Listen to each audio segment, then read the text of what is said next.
अपनी किस्मत पर नाज करो। अरे फरिश्तों की रिजा सभी चाहते हैं कि फरिश्ते दुआ कर दें, तो फरिश्तों की दुआ रद्द नहीं होती है। तो लोगों की ये तलब है, लोगों का मकसूद है कि फरिश्तों की रहमत की दुआ मिल जाए, उनकी मग़फ़िरत की दुआ मिल जाए। फरिश्ते हमारे मतलूब, लेकिन कुर्बान जाओ अपनी किस्मत पर। फरिश्ते जब तुम्हें तलाश करते हैं तो तुम फरिश्तों के मतलूब हो गए, तुम फरिश्तों के मकसूद हो गए। तुम फरिश्तों की दुआ ढूंढ रहे हो और फरिश्ते तुम्हारी महफिल ढूंढ रहे हैं। जब ऐसी महफिल पा लेते हैं तो फरिश्ते एक दूसरे से कहते हैं हलुम्मु इला मक़ासिदिकुम, आओ तुमको तुम्हारा मकसद मिल गया। और ऐसी मजलिस में फरिश्ते बैठ जाते हैं। समझ रहे ना? महफिल में बैठ जाते हैं और जब बैठ जाते हैं तो वो जिक्र जब तक होता रहता है वो जिक्र सुनते रहते हैं। और जब महफिल ख़त्म होती है तो अल्लाह की बारगाह में ये फरिश्ते पहुँचते हैं। अल्लाह तबारक व तआला पूछता है, हालांकि वो आलिमुल गैब है, वो सब के हाल को जानता है, वो दिलों की धड़कन को भी जानता है, लेकिन वो फरिश्तों से पूछता है। क्या पूछता है? मेरे फरिश्तों, तुमने मेरे बंदों को किस हाल में छोड़ा, मेरे बंदों को किस हाल में पाया? फरिश्ते अर्ज करते हैं, मौला हमने एक महफिल देखी, उस महफिल में तेरे बंदे तुझे याद कर रहे थे, तेरी जन्नत को याद कर रहे थे, तेरे जहन्नम को याद करके वो रो रहे थे, गिड़गिड़ा रहे थे, इस्तिग़फ़ार कर रहे थे और जन्नत को याद करके जन्नत के लिए दुआएं कर रहे थे। तो फरिश्ते जब ये बोलते हैं तो अल्लाह ताला फिर उनसे पूछता है। क्या पूछता है? अच्छा बताओ मेरे फरिश्तों, क्या मेरे उन बंदों ने मेरी जन्नत को देखा है, मुझे देखा है, मेरे जहन्नम को देखा है? फरिश्ते अर्ज करते हैं, मौला वो तो उन्होंने तो तुझे नहीं देखा, तेरी जन्नत को भी नहीं देखा, जहन्नम को भी नहीं देखा। अल्लाह तबारक व तआला इरशाद फरमाता है, बोलो मेरे फरिश्ते, अगर वो मेरी जन्नत को देख ले तो उनका हाल क्या होगा, मेरे जहन्नम को देख ले तो उनका क्या हाल होगा? फरिश्ते अर्ज करते हैं, मौला जब बिन देखे ये हाल है, गिड़गिड़ा कर तेरी जन्नत का सवाल करते हैं, गिड़गिड़ा कर अपने गुनाहों की माफ़ी चाहते हैं, जहन्नम से पनाह मांगते हैं। मौला जब बगैर देखे ये आलम है तो देख लेंगे तो उनका हाल क्या होगा? तो अल्लाह तबारक व तआला फरिश्तों से इरशाद फरमाता है, ऐ मेरे फरिश्तों, गवाह हो जाओ उस मजलिस में जितने भी लोग थे और मुझे याद कर रहे थे, मेरी जन्नत को याद कर रहे थे, जहन्नम को याद कर रहे थे, मैंने सब के गुनाहों को माफ कर दिया। दोस्तों, लेकिन मजलिस में आने के बाद भी कुछ लोग महरूम रहते हैं, बेअदब, मजलिस में बैठने की कोई तमीज नहीं, दिल गाफिल, कुरान और हदीस का बयान हो और ठट्ठा हंसी में मसरूफ हो, तो जब तक वो बैठा रहेगा अल्लाह की लानत ही बरसेगी, रहमत नहीं। याद रखो, जब नबी की मजलिस में आओ, रसूल की महफिल में आओ, आले रसूल के जिक्र की महफिल में आओ, तो अदब साथ में होना चाहिए। बेअदब बेनसीब, बाअदब बानसीब। अगर अदब नहीं है तो कुछ भी नहीं मिलने वाला है। मेरे दोस्त और बुजुर्गों, मैं अर्ज कर रहा था कि फरिश्ते जब ऐसी मजलिस पा लेते हैं तो फिर वो अल्लाह की बारगाह में पहुंचते हैं और अल्लाह तबारक व ताला पूछता है। मैं आपसे पूछना चाहता हूँ, अल्लाह ताला अलीमो खबीर है कि नहीं? वो सारे अहवाल को जानता है कि नहीं? बोलो, फिर भी फरिश्तों से क्यों पूछता है? क्या अल्लाह को नहीं मालूम कि फरिश्ते आए तो किस मजलिस से आए, किस महफिल से आए, उस महफिल में कैसे लोग थे। बोलो, अल्लाह को मालूम है कि नहीं, अल्लाह जानता है कि नहीं, फिर भी फरिश्तों से क्यों पूछता है, फरिश्तों से क्यों पूछता है। यहां पर मैं आपके जहन को साफ करना चाहता हूं। कुछ बदअकीदा लोग नबी पाक सल्लल्लाहु ताला अलैहि वसल्लम के इल्म गैब पर एतराज करते हुए कहते हैं कि अगर नबी को मालूम होता तो नबी क्यों पूछते। बोलते हैं ना, अगर मालूम होता तो पूछते क्यों। तो पूछने से ये जरूरी नहीं कि मालूम नहीं। उस्ताद शागिर्द से पूछता है कि नहीं, सवाल करता है कि नहीं। तो क्या सवाल करने का मतलब ये हो गया कि टीचर को मालूम नहीं है। क्या एग्जामिनर जो सवाल करता है, जो क्वेश्चन करता है, क्या एग्जामिनर को उसका आंसर नहीं मालूम, उसका जवाब उसे नहीं मालूम। तो सवाल करने से यह जरूरी नहीं है कि मालूम नहीं है। और सुनो, प्यारे नबी सल्लल्लाहु ताला अलैहि वसल्लम के इल्म पर एतराज करने वालों ने एतराज किया, लेकिन मैं आपसे पूछना चाहता हूं, ये एतराज करने वाले कैसे हैं। नबी का कलमा पढ़ के एतराज करते हैं और ये कहते हैं नबी को गैब की खबर नहीं। लेकिन वो वक्त क्या था, अबू जहल का हाल सुनो। बोलो, अरे अबू जहल ने क्या कहा था। बोलो, यही तो कहा था ना कि मेरी मुट्ठी में क्या है, अगर ए मोहम्मद बता दोगे तो मैं तुमको नबी और रसूल मान लूंगा। कहा था कि नहीं। बोलो, क्यों कहा था। इसलिए तो कि अबू जहल को भी ये मालूम था, अबू जहल भी ये मान रहा था कि जो नबी होगा उसे गैब की बात मालूम होगी, जो रसूल होगा उसे गैब की खबर होगी। अरे उसने कलमा अभी नहीं पढ़ा था, कलमा नहीं पढ़ा था, लेकिन रसूल को मानता था गैब जानने वाला, नबी को मानता था गैब जानने वाला। लेकिन ये कैसा कलमा पढ़ने वाले, कैसे लोग हैं ये कि नबी का कलमा भी पढ़ते हैं और माज़अल्लाह ये कहते हैं कि शैतान का इल्म तो कुरान और हदीस से साबित है, उसको बहुत ज्यादा इल्म था। अगर नबी को बहुत ज्यादा इल्म था तो इसके लिए कुरान और हदीस से कौन सी दलील है। बोलो, उनको दलील नजर नहीं आई, बुखारी में दलील नजर नहीं आई, कुरान में दलील नजर नहीं आई। क्यों। इसलिए कि कुरान नूर तो है, लेकिन तवज्जो दीजिएगा, एक नुक्ता मैं पेश कर रहा हूं। कुरान नूर है, हिदायत देने वाला है, लेकिन मेरे दोस्तों नूर को देखने के लिए एक नूर चाहिए। नूर को देखने के लिए एक नूर चाहिए। इसलिए अल्लाह के नबी सल्लल्लाहु ताला अलैहि वसल्लम ने इरशाद फरमाया कि मैंने तुम्हारे दरमियान दो भारी चीजें छोड़ दी, दो भारी चीजें छोड़ दी। एक अल्लाह की किताब जिसमें नूर है, और दूसरी चीज क्या है, मेरे अहले बैत है। अहले बैत को छोड़ दिया, ये नूर है, ये नबी के घर वाले हैं। तो कुरान नूर तो है, तवज्जो चाहता हूं, कुरान नूर तो है, हिदायत देने वाला जरूर है, लेकिन नूर से हिदायत वही पाएगा जिसकी आंखों में नूर है, जिसकी आंखों में नूर है। अंधा इस लाइट को देख सकता है, अंधा टार्च की रोशनी में क्या वो रास्ता चल सकता है। बोलो, नहीं ना, रास्ता वो देख सकता है, नहीं देख सकता। टार्च की रोशनी उसके लिए कुछ भी नहीं है।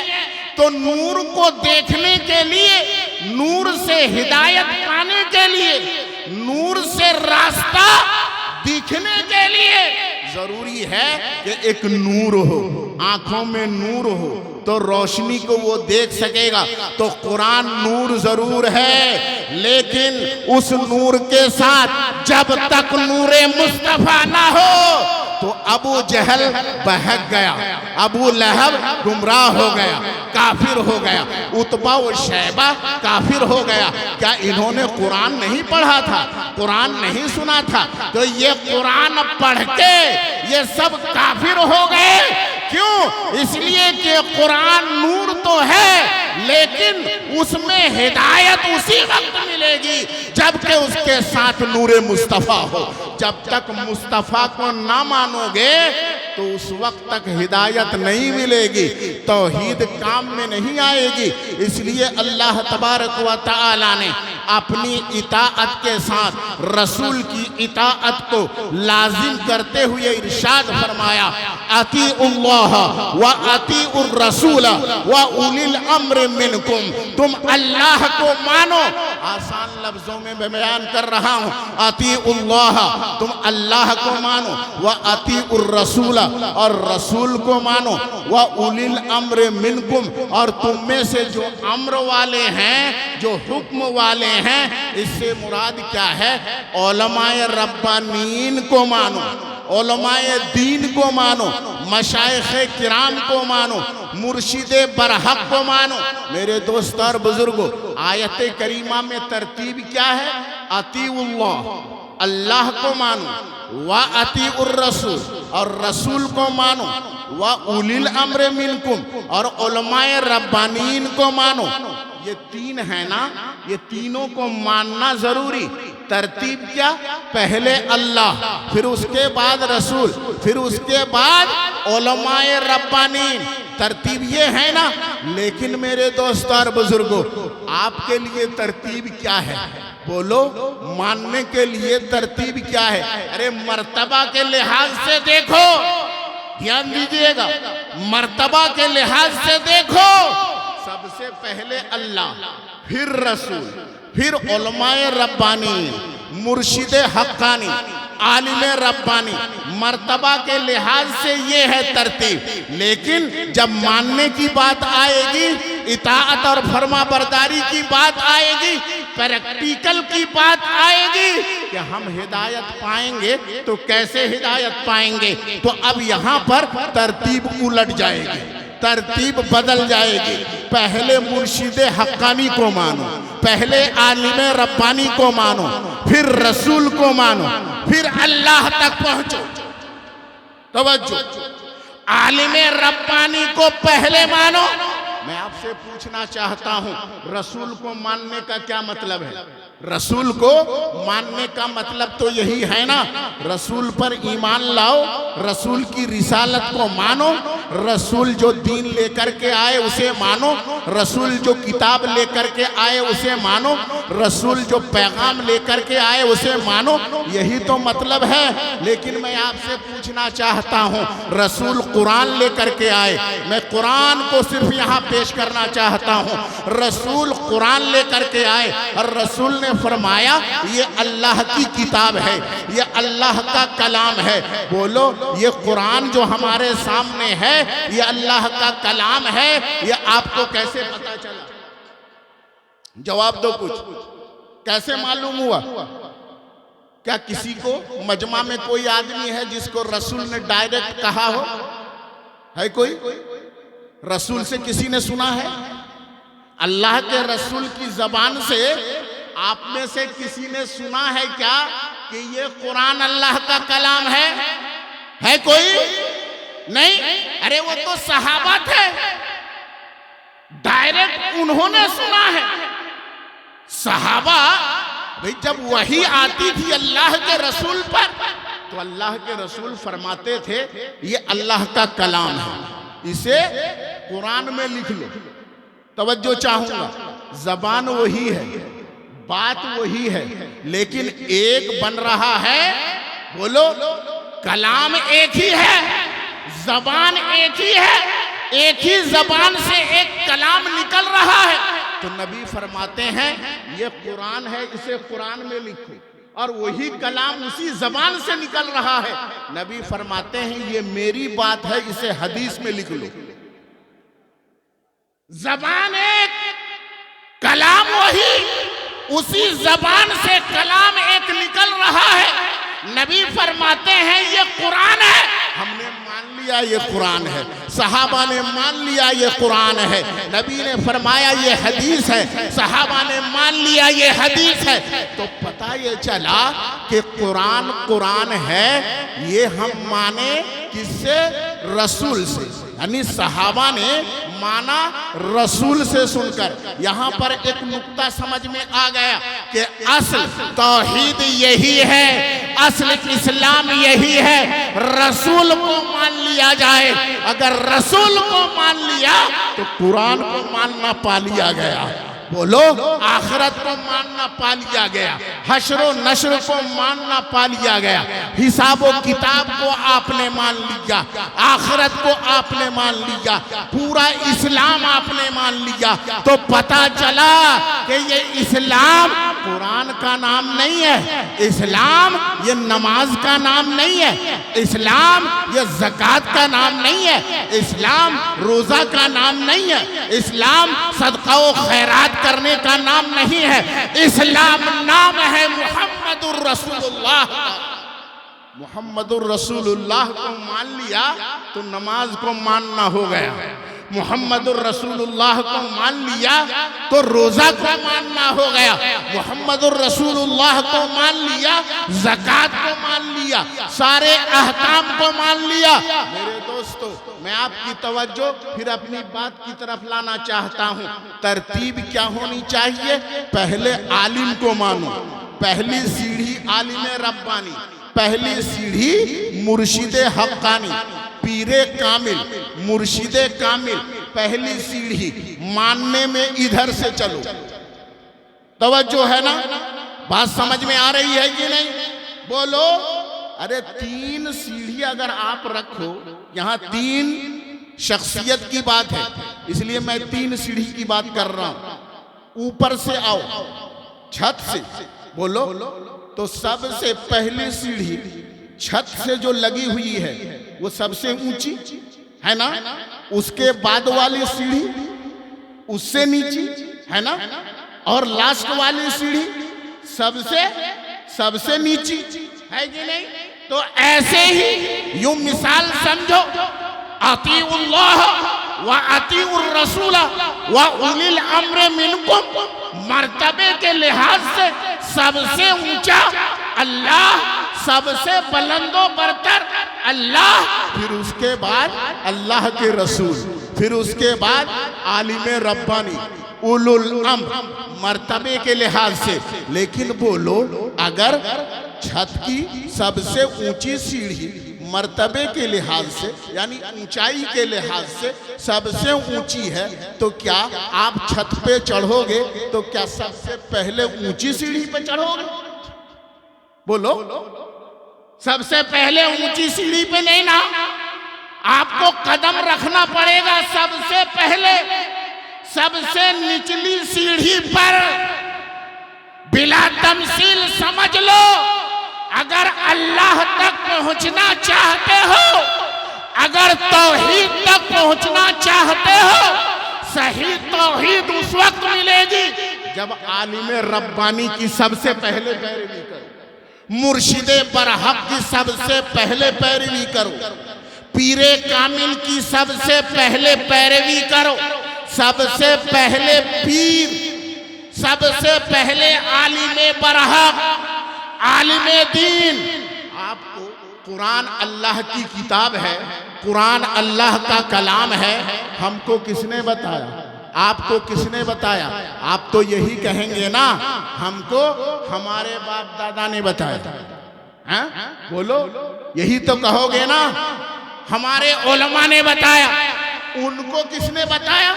वो कहेंगे हमको हमारे बाप दादाओं ने बताया, हमारे आलिमों ने बताया, हमारे पीरों ने बताया, हमारे मशाइख ने बताया। ये अल्लाह का कलाम है, ये अल्लाह की किताब है। बोलो, ये सिलसिला चलेगा। ऊपर तक चलेगा। और चलते चलते इमाम बुखारी से पूछो, आपको कैसे पता चला कि ये हदीसें अल्लाह के रसूल की हदीस है? क्या आपने अल्लाह के रसूल से हदीस सुनी, डायरेक्ट हदीस सुनी क्या? तो इमाम बुखारी तो यही कहेंगे ना कि हमने हदीस डायरेक्ट अल्लाह के रसूल से सुनी नहीं। तो फिर कैसे पता चला ये हदीस रसूल है? कैसे मालूम हुआ ये अल्लाह के रसूल की बात है? कैसे पता चला? तो इमाम बुखारी यही कहेंगे ना कि हमको हमारे उस्ताद इमाम हुमैदी ने बताया, हमको हमारे उस्ताद इमाम हुमैदी ने बताया, उनको उनके उस्ताद ने बताया, उनको उनके उस्ताद ने बताया। और चलते चलते ये बात पहुंचेगी कहाँ? ये सिलसिला पहुंचेगा कहाँ कि सहाबी रसूल हजरत उमर इब्न खत्ताब रदियल्लाहु ताला अन्हु ने हमको बताया। बोलो, अबू बकर सिद्दीक ने हमको बताया, उमर फारूक ने बताया, उस्मान गनी ने बताया, मौला अली मुर्तजा ने बताया। बोलो, तो अब पता चला ना कि मानने के लिहाज से सबसे पहले आलिम रब्बानी, आलिम रब्बानी, मुर्शिदे कामिल, तब तुम रसूल तक पहुंचोगे। इसलिए हम और आप क्या करते हैं? सारे सुन्नी मुर्शिदे बरहक का दामन थामते हैं, पीरे कामिल का दामन थामते हैं। क्यों? इसलिए कि पीरे कामिल, मुर्शिदे कामिल हमें अल्लाह के रसूल तक पहुंचाते हैं और अल्लाह के रसूल हमें खुदा तक पहुंचाते हैं।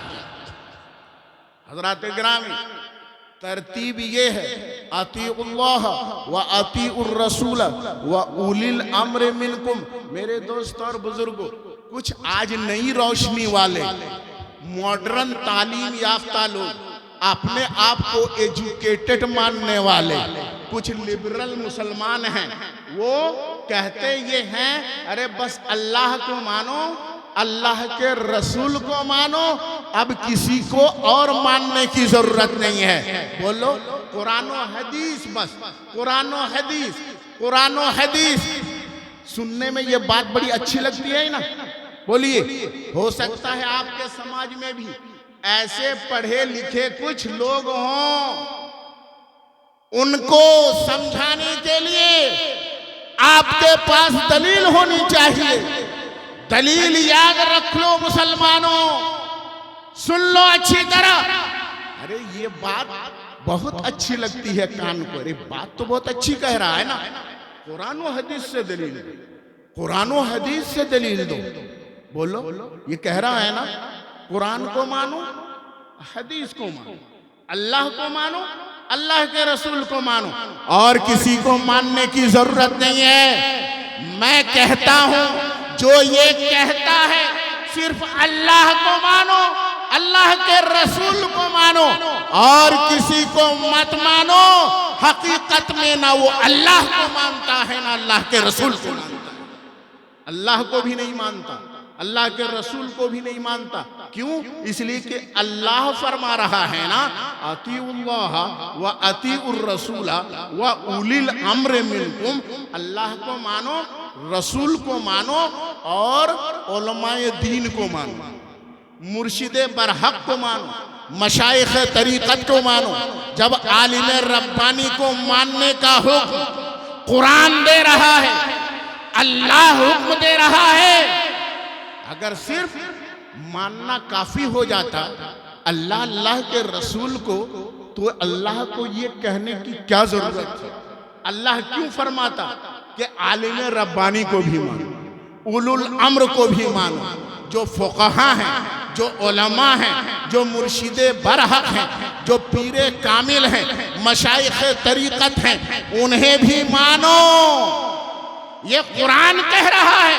अल्लाह तो कह रहा है आलिम को भी मानो, फ़कीह को भी मानो, मुज्तहिद को मानो, मुर्शिद को मानो, अल्लाह के वलियों को मानो।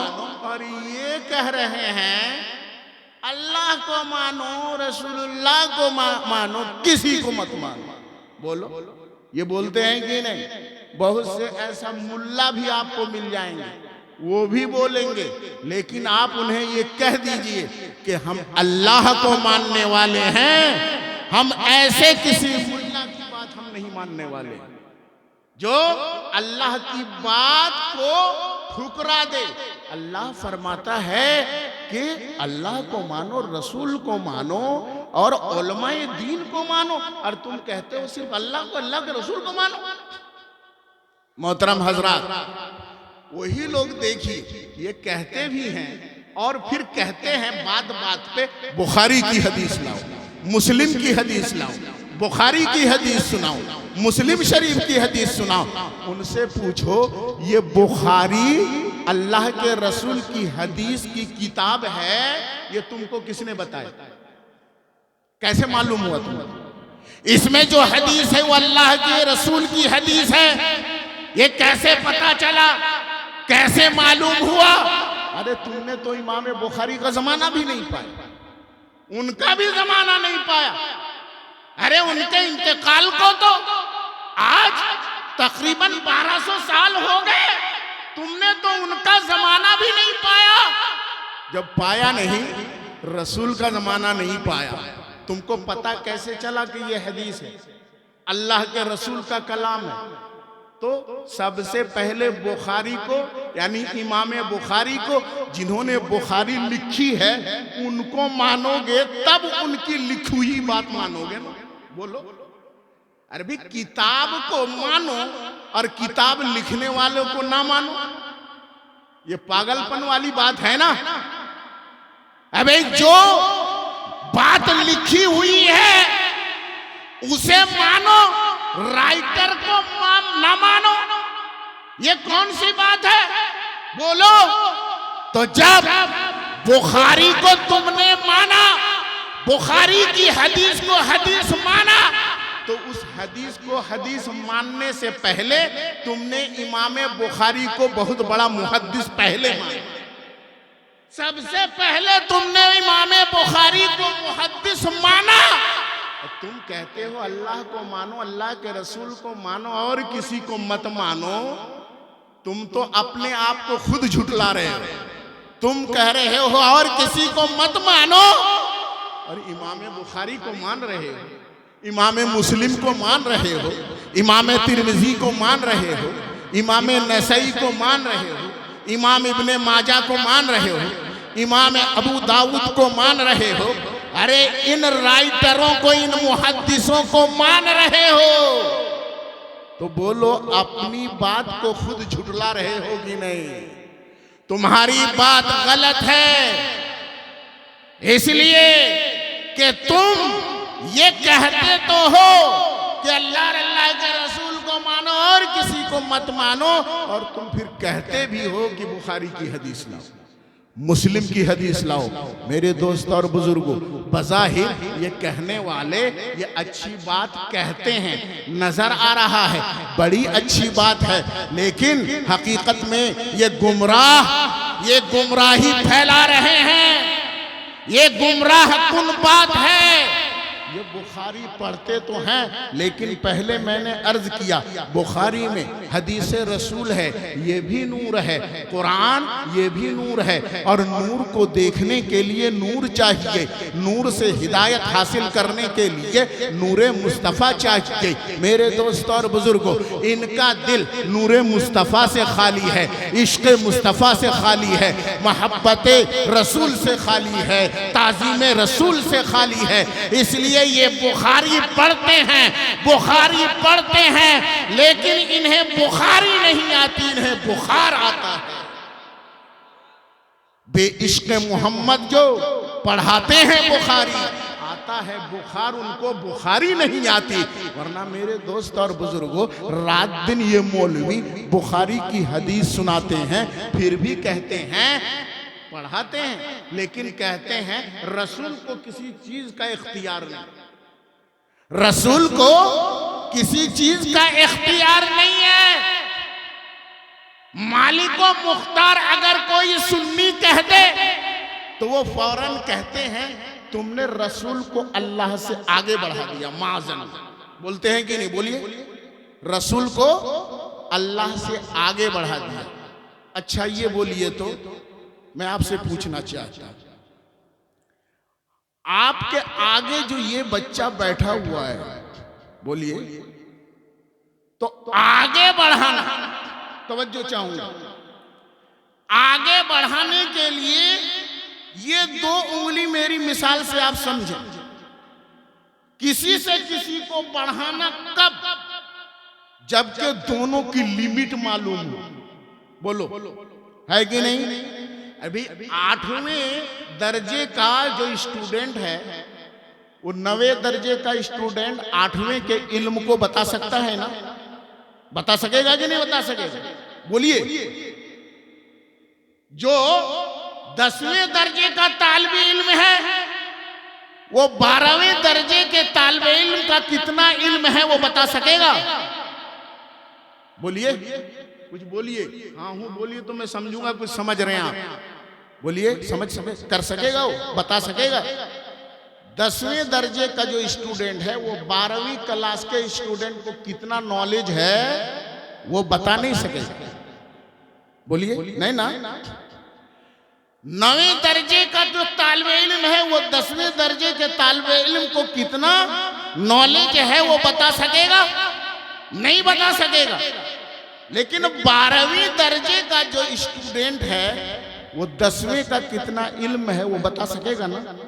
बोलिए, वो 9वें दर्जे का तालिबे इल्म स्टूडेंट को कितना नॉलेज है वो बता सकेगा कि नहीं? बोलिए, सकेगा ना? तो किसको कितना ज्यादा नॉलेज है ये कब मालूम होगा? जब दोनों के नॉलेज को वो देख चुका हो, जान चुका हो, दोनों के लिमिट को वो जान चुका हो। बोलिए, तवज्जो दीजिएगा। इस बात के पीछे कितनी गुमराही है कि तुमने बढ़ा दिया, रसूल को अल्लाह से बढ़ा दिया। तो ये कब होगा?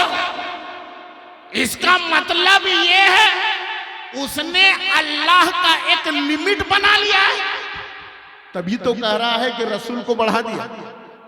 बोलो, जब ही तो कह रहा है रसूल को बढ़ा दिया, तो क्या अल्लाह का कोई लिमिट है? अल्लाह तबारक व तआला का कोई लिमिटेशन है? अल्लाह तो लिमिटेशन से पाक है, अल्लाह तो हद और हुदूद से पाक है। वो लामहदूद है, वो लाफानी है।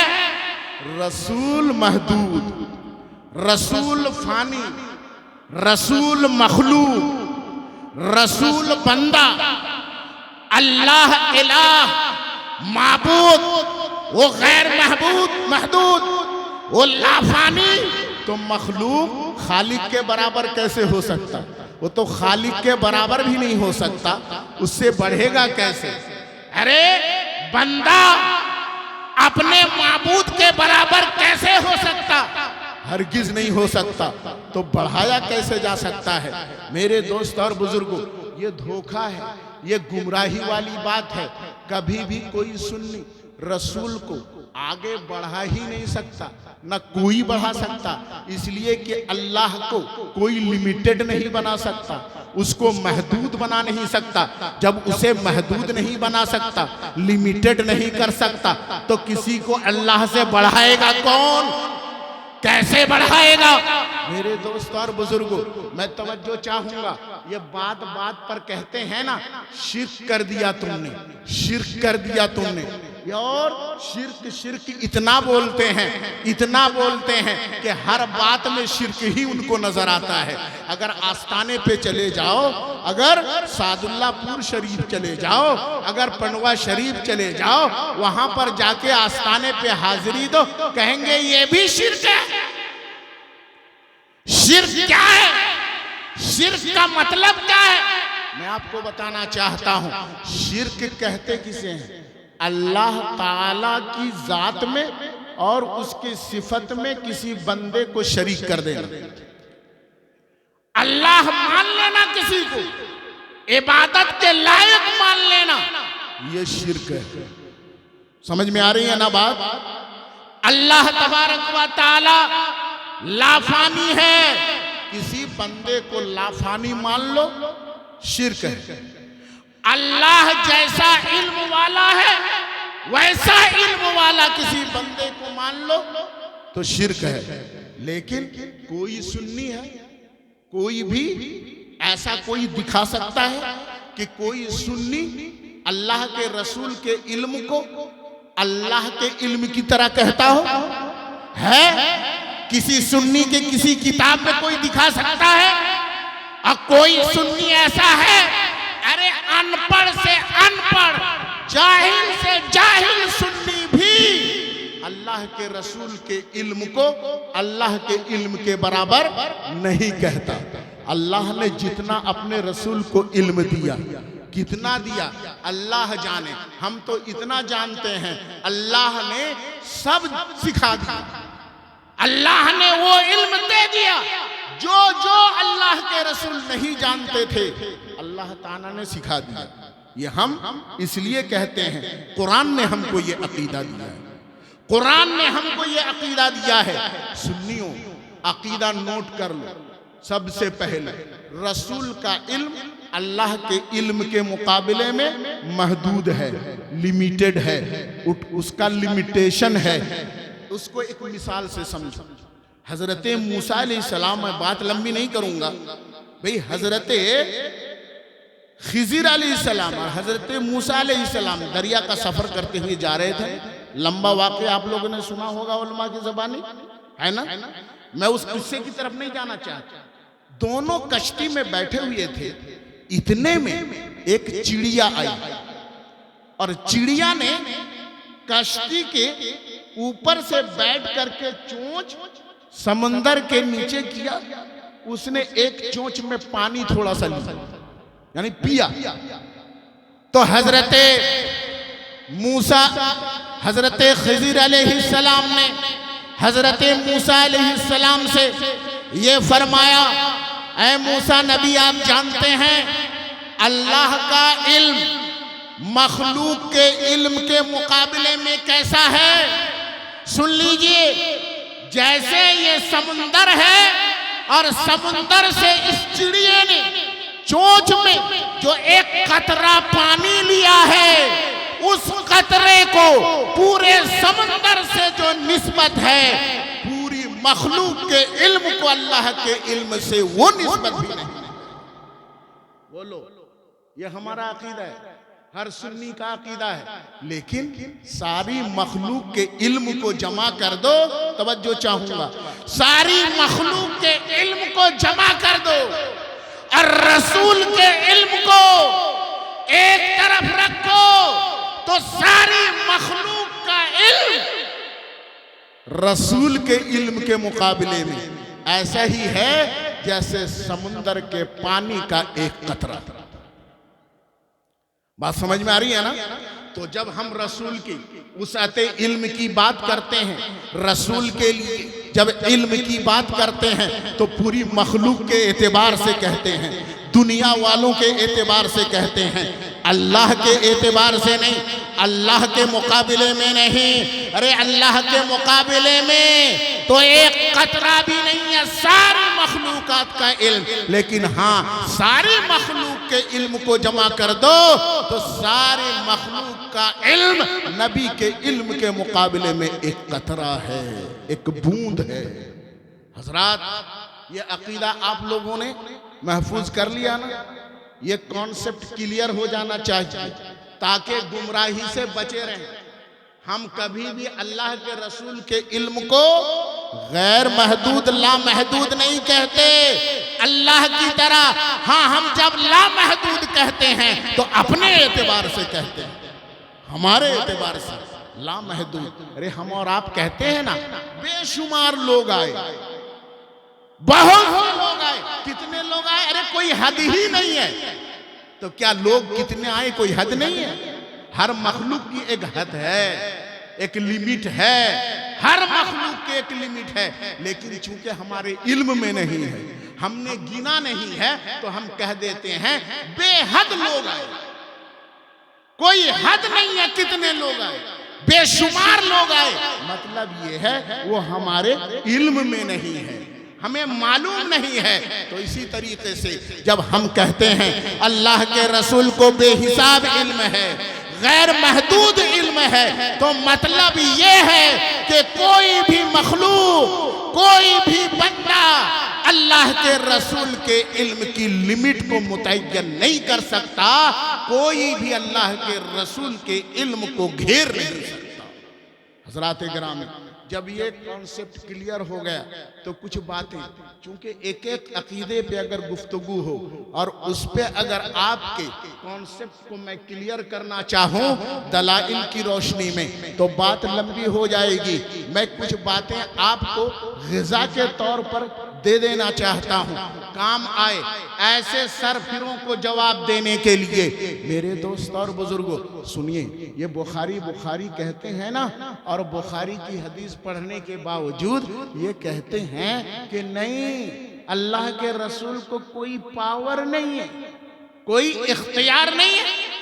जरा बुखारी उठा करके देखो, अल्लाह के रसूल सल्लल्लाहु तआला अलैहि वसल्लम के सहाबा ने रमजान के एक दिन पहले से रोजा रखना शुरू कर दिया। पहले रोजा रखना शुरू कर दिया। मेरे दोस्त और बुजुर्ग, जब रोजा रखना शुरू कर दिया सहाबा ने, बोलो रोजा अच्छी चीज है, ये इबादत है ना, तो क्या हुआ? पहले रोजा रख लिया तो क्या हुआ? अच्छा काम किया ना, कोई बुरा काम तो नहीं किया। लेकिन नहीं, एक शान नुज़ूल के मुताबिक, एक रिवायत के मुताबिक, जब रमजान में नबी से पहले कुछ सहाबा ने रोजा रख लिया तो कुरान की आयत नाजिल हो गई, या अय्युहल्लज़ीना आमनू ला तुक़द्दिमू बैन यदैल्लाहि व रसूली वत्तक़ुल्लाह इन्नल्लाह समीउन अलीम। ऐ ईमान वालो, अल्लाह और अल्लाह के रसूल से आगे मत बढ़ो। अल्लाह और अल्लाह के रसूल से आगे मत बढ़ो। वत्तक़ुल्लाह, और अल्लाह से डरो, डरते रहो। इन्नल्लाह समीउन अलीम, अल्लाह तबारक व तआला सुनता है और जानता है। तवज्जो चाहूंगा यहाँ पर एक नुक्ता, अल्लाह से कोई आगे बढ़ सकता? बोलिए, आगे किसका होता है? आगे अगर जमाना के लिहाज से हो तो जमाना होना जरूरी, और आगे अगर मकान के लिहाज से हो तो मकान का होना जरूरी है। बोलिए, ये बच्चा आगे है, वो उससे पीछे है, ये है ना, तो मकान में है ना, ये जगह में है, तो ये आगे वो पीछे। इरशाद हो रहा है अल्लाह से आगे मत बढ़ो और उसके रसूल से आगे मत बढ़ो। हमने आलम ख्याल में पूछा, आलम तसव्वुर में पूछा, मौला तू तो लिमिटेशन से पाक है, तू तो मकान और मकानियात से पाक है, तू हद और हुदूद से पाक है, मौला तू जिहाद से पाक है, तुझसे कैसे कोई आगे बढ़ सकता है? तेरे आगे कौन जा सकता है? तुझसे आगे कौन बढ़ सकता है? मेरे दोस्त और बुजुर्गों, जवाब मिल गया, जवाब मिला, कुरान से मिला, हदीस से मिला। कुरान ने रसूल के फेंकने को अल्लाह ने अपना फेंकना कहा। तवज्जो है ना, अल्लाह के रसूल ने क्या किया था? एक मुट्ठी कंकर उठाई थी और उठाने के बाद काफिरों के सर पे डाल दिया था ना। सब अंधे हो गए थे ना, बोलो, सब अंधे हो गए थे, और प्यारे नबी मौला अली को अपने बिस्तर पे सुला करके निकल गए, और चारों तरफ पहरेदार मौजूद हैं, आंखें फाड़ कर देखते रहे, वो अंधे हो गए। अल्लाह ने फरमाया, ऐ प्यारे नबी, वमा रमैत इज़ रमैत वलाकिन्नल्लाह रमा। जब आपने फेंका था ना, पत्थर आपने जब फेंका था, कंकरी आपने जब फेंकी थी, तो ऐ प्यारे नबी, वो कंकरी आपने नहीं फेंकी थी, अल्लाह ने वो फेंका था, वो अल्लाह ने फेंका था। तो नबी के फेल को, तवज्जो, नबी के फेल को अल्लाह ने अपना फेल करार दिया। यही से ये मिजाज मिल गया अल्लाह से आगे बढ़ा नहीं जा सकता, इसलिए कि अल्लाह मकानो मकानियात से पाक है, अल्लाह जिहद व जिहाद से पाक है, अल्लाह हद व हुदूद से पाक है, अल्लाह लिमिट और लिमिटेशन से पाक है। तो कोई भी बंदा अल्लाह से आगे नहीं बढ़ सकता। तो पता ये चला यहाँ अल्लाह से आगे बढ़ना मुराद नहीं है। कहा तो गया है अल्लाह से आगे मत बढ़ो, लेकिन मुराद ये है अल्लाह के रसूल से आगे मत बढ़ो, अल्लाह के रसूल से आगे मत बढ़ो। और ताकीद हो गई अल्लाह के रसूल से आगे मत बढ़ो, क्योंकि अल्लाह के रसूल से जब आगे बढ़ोगे तो यही अल्लाह से आगे बढ़ना हो गया, यही अल्लाह से आगे बढ़ना हो गया। और ये अल्लाह को पसंद नहीं है। सुनो, ये रसूल के दरबार का अदब सिखाया जा रहा है। मुअल्लिम अपने शागिर्द को अदब सिखाता है, टीचर अपने स्टूडेंट को अदब सिखाता है। लेकिन मेरे दोस्त और बुजुर्गों, यहाँ अल्लाह तबारक व तआला पाक परवरदिगार अपने बंदों को, और वो भी कैसे बंदों को, ईमान वालों को, तवज्जो चाहता हूँ, ईमान वालों से फरमा रहा। अदब किनको सिखाया जा रहा है? ईमान वालों को सिखाया जा रहा है। काफिरों को अदब नहीं सिखाया जाता, जो मुनकिर हैं उनको अदब नहीं सिखाया जाता, जो मुर्तद हैं उन्हें अदब नहीं सिखाया जाता। तो अदब सिखाया जाता है ईमान वालों को। तो पता ये चला अदब करना ईमान वालों की शान है, और जो अदब नहीं करता वो बेईमान है। हज़रात गिरामी, इरशाद फरमाया, ऐ ईमान वालो, अल्लाह और अल्लाह के रसूल से आगे मत बढ़ो, आगे मत बढ़ो और अल्लाह से डरो। और आगे इरशाद हुआ क्या? या अय्युहल्लज़ीना आमनू ला तरफ़ऊ अस्वातकुम फ़ौक़ सौतिन नबी वला तजहरू लहू बिल क़ौलि कजहरि बअदिकुम लिबअद अन तहबता अमालुकुम व अंतुम ला तशउरून। सूरतुल हुजुरात की ये आयत है। ये एक आयत से लेकर 5 नंबर की आयत तक अल्लाह ताला ने अपने प्यारे रसूल की बारगाह का अदब सिखाया और बेअदबों के बारे में फरमाया। क्या फरमाया? इरशाद हुआ ईमान वालों से सबसे पहले अदब सिखाया जा रहा है। या अय्युहल्लज़ीना आमनू ला तरफ़ऊ अस्वातकुम फ़ौक़ सौतिन नबी, ऐ ईमान वालो, नबी की आवाज पर अपनी आवाज ऊंची मत करो। नबी की आवाज पर अपनी आवाज ऊंची मत करो। नबी की बारगाह में जब बोलो तो नबी की आवाज से अपनी आवाज ऊंची मत करना। मेरे दोस्त और बुजुर्गों, इस आयत की शान नुज़ूल तो इसके सिलसिले में रिवायतें मुफस्सिरीन ने बहुत बयान की हैं, लेकिन मैं एक रिवायत जिक्र करना चाहता हूँ। हजरत साबित बिन कैस रदियल्लाहु तआला अन्हु एक सहाबी रसूल थे जो कम सुनते थे, ऊंचा सुनते थे। हज़रात गिरामी, अपनी गुफ्तगू को मैं समेट रहा हूँ। आइए एक मर्तबा दुरूद पाक झूम झूम कर पढ़ लें। अल्लाह